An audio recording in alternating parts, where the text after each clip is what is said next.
Hey, what's up guys? So today I'm going to be teaching you guys absolutely everything I know about vocals. Everything. All of my knowledge. We're going to be going through all the motions, even the boring stuff. Oh, we're going to talk about this. Even the boring stuff like warm-ups and breathing and confidence, because whether you want to believe it or not, this is important to your success as a vocalist. So when I put this tutorial together, I put it in order of how I believe the information should be given and learned. So I would recommend not like skipping around to all of your favorite parts, you know what I mean? For the more experienced vocalists, just looking for some insight on how I personally perform specific techniques, I will be putting the timestamps in the description. But beginners, don't be tempted. Don't be tempted, guys. This isn't for you. This is for the experienced people, okay? I'm gonna teach you, just start from basics. We're gonna start from bottom, then you're gonna get to the top. All right? I got you. Also, this is gonna be my screaming potato. I feel weird screaming without a mic in front of me or something in my hand. So this is what I'm gonna scream out of. You probably won't be able to see it in my big fat hand, but you know, we're just gonna pretend like it's the microphone. Moving on. So, basics. Before you start learning how to scream, it's probably important to know, it is important to know what kind of scream you're going for. Because yeah, you have your highs, your mids, your lows, your gutturals, but that's not what I mean. Your two main types of screaming are vocal fries and false chords. And under each of these categories, you have your highs, mids, lows, gutturals, blah, blah, blah, blah. You can do everything with both. But depending on which technique you want to do, they're gonna sound differently. Fry highs sound different than false chord highs, and fry mids sound differently than false chord mids. But anyway, I can do both, but I'm not proficient with the false chord technique. But still, I'm gonna go over it briefly later. So in case you still want my 2 cents on it or whatever, you can still see what I do. I don't do them very often, but anyway. So the technique that you hear me do 99.9% of the time in my videos is the vocal fry. That's what I excel in, and that's what we will be focusing on today. But before that, we're going to quickly talk about warm-ups. So warm-ups can be really important to the execution of your screams, but not everyone warms up the same way. Some people feel more comfortable doing it one way. Some people have another way that works better for them. So I'm just going to go over a couple that I know, and I guess you can, you know, work with all of them and figure out which one works best for you. Or all of them, you know, you can do all of them. Can't hurt. So when I know that I'm going to be doing vocals the next day, I make sure that I get as much sleep as possible so I can be energized enough to perform to my fullest potential. Because being sleep deprived will definitely affect how well you'll be able to do vocals the next day. So especially when you're beginning, I really highly consider that you make sure you're getting good sleep, okay? Hydration is a very, very important part of the execution of your screams. Now I know some vocalists like to drink other beverages, but I wouldn't recommend that as a beginner. Before you know your stuff, just drink water. You cannot go wrong with water. Water is the best thing for you. Drink water. Hello water. Hello water. Hello water. And make sure it's not like ice cold water, because cold water is gonna tighten your vocal cords and you don't want that. Make sure it's room temperature or lukewarm. So when I know I'm gonna be doing vocals that day, I make sure I'm hydrated all day until I start doing vocals. So right in the morning, when I wake up, I drink 2 or 3 cups of water. And then I'm constantly sipping on a water bottle throughout the day until I know I'm gonna start. I wouldn't start doing vocals like right when you wake up. I would give your body an hour or two at least, so your body can, you know, be awake before you start. Drink some water while you're doing screaming too, whether you're just learning or you've been screaming. You know, you should probably drink water while you're doing vocals. It'll help keep yourself hydrated while you're doing it. A couple times a day, if I'm not a broke boy and I have the money for it, I drink this great tea. It's so good for your throat. Oh my god, when I drink it before I start screaming, oh, it's so good. It's so freaking good, man. This box got kind of wrecked. This is the tea. It's really, really, really good. There's a lot of singers that use this as well, so stuff in my way. There's a lot of singers that use this as well, so I promise it's not just BS. This isn't just me. I only have a couple left, but you can have one. Yeah, but anyway, it's amazing for your throat. I recommend it. But one thing that you can do that a lot of people will probably tell you is that you can hum or sing for 5 to 7 minutes or 10 minutes or 15 minutes or whatever the hell you want to do. You can do it for as long as you like. Do what you're comfortable with. But not like balls to the wall singing or humming. Like you don't need to do that. You're just warming up, okay? So just sing softly in your half voice, kind of like If you can wait till I get home. You know, just chill singing, okay? So another thing that I learned from this vocalist named Andrew Patterson are these things called Z's, which he actually learned from Melissa Cross. If you don't know Melissa Cross, you should definitely check out her Zen screaming tutorials. They're really good. So for Z's, when I do Z's, I normally just do scales. I feel like that helps me warm up my voice better than just doing like random Z sounds. You can do whatever you want, but I recommend doing scales. So like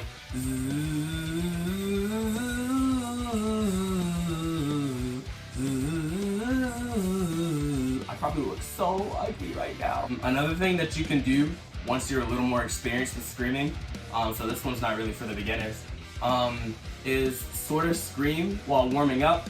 I scream on and off, maybe like 30 seconds, then drink some water. 30 seconds, drink some water. You know, I repeat that 4 or 5 times, you know what I mean? But, you know, once again, not balls to the wall. You don't really ever want to do that when you're warming up. Nothing balls to the wall because you're just warming up, you know what I mean?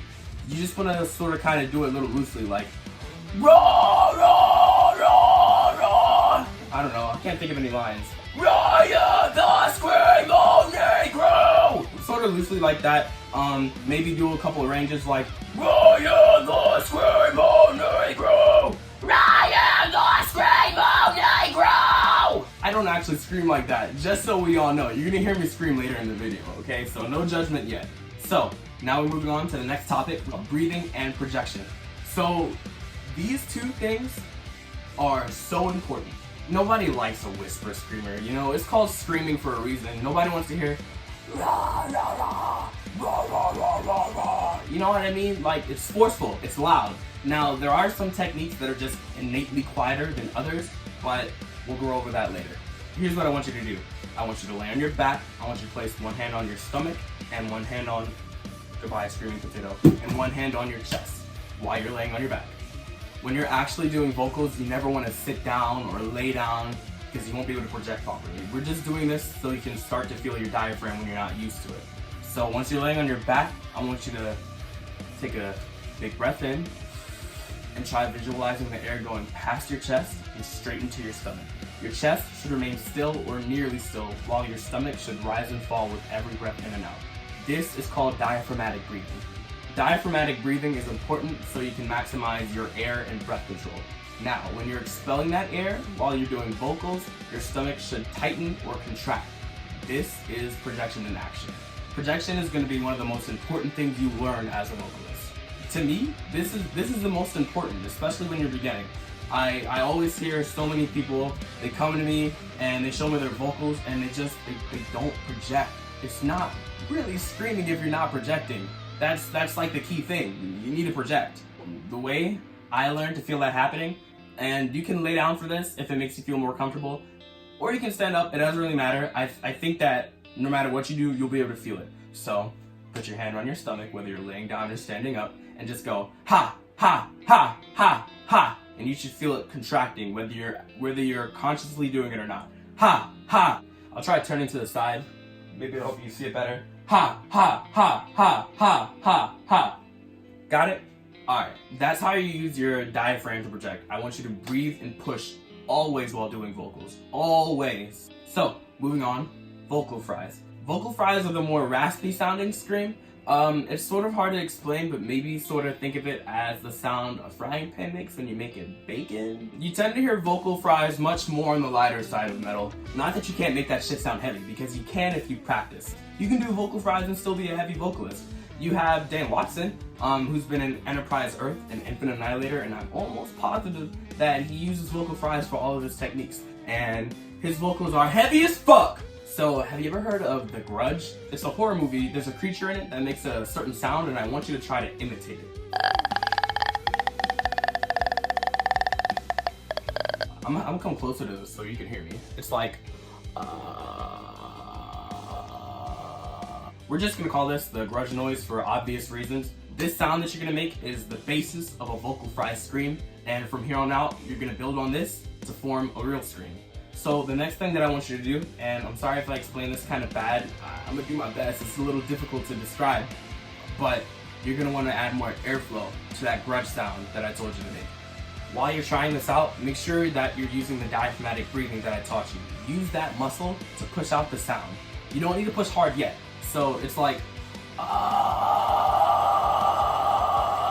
once you get that sound down and you're more comfortable with it, I want you to gradually keep adding more and more power to it. This is how you project. You're learning how to project. As you get more comfortable, and this doesn't have to be within a day, you know, this takes time. You want to start pushing harder than you have been while still maintaining that raspiness and airflow together. I'll do it gradually so you can kind of see what I mean. This might be kind of hard for me like this, but I'm going to try. I'm going to need to get my screaming potato.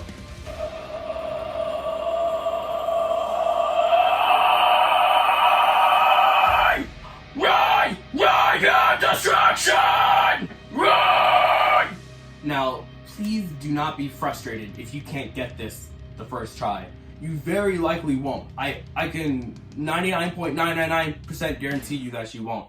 This stuff takes time and practice. All your favorite vocalists that you think sound freaking amazing, they've been doing it for longer than you probably think. Me personally, I've been at it for, I don't know, 4.5 years, and I'm just starting within the last year to feel comfortable with where I am.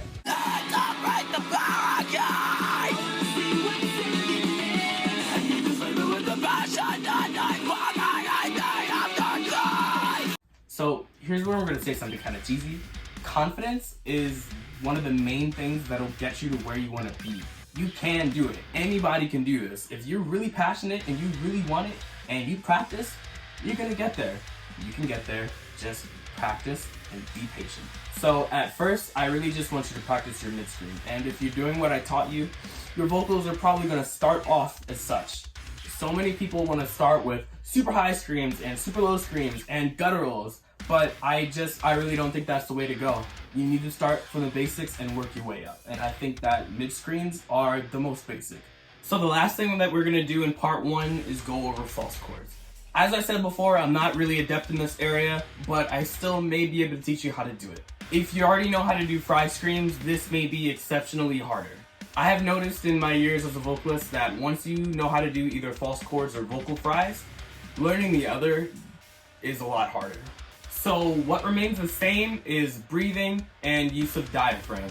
You must know the proper ways to breathe and project as I've instructed in the beginning. So to start off, how I learned how to do false chords was sort of barking like a dog. Not like a little bitch dog, I mean a big hefty dog, alright? Here, I'll show you.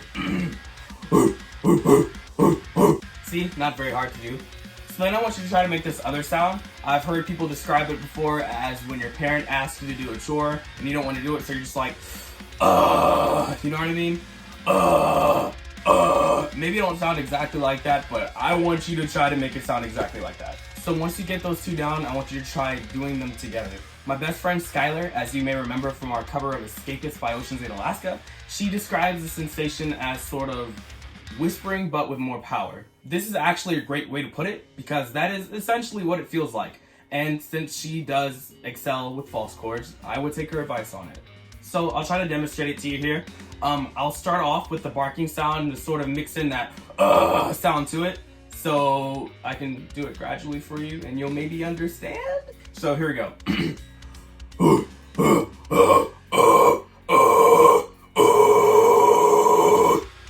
Oh, you're back to me.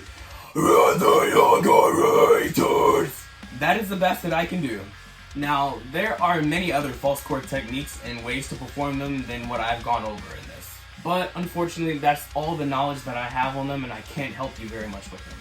If you still have questions on this, ask, and I will try my best to answer, or I'll direct you to somebody who's more familiar with this technique.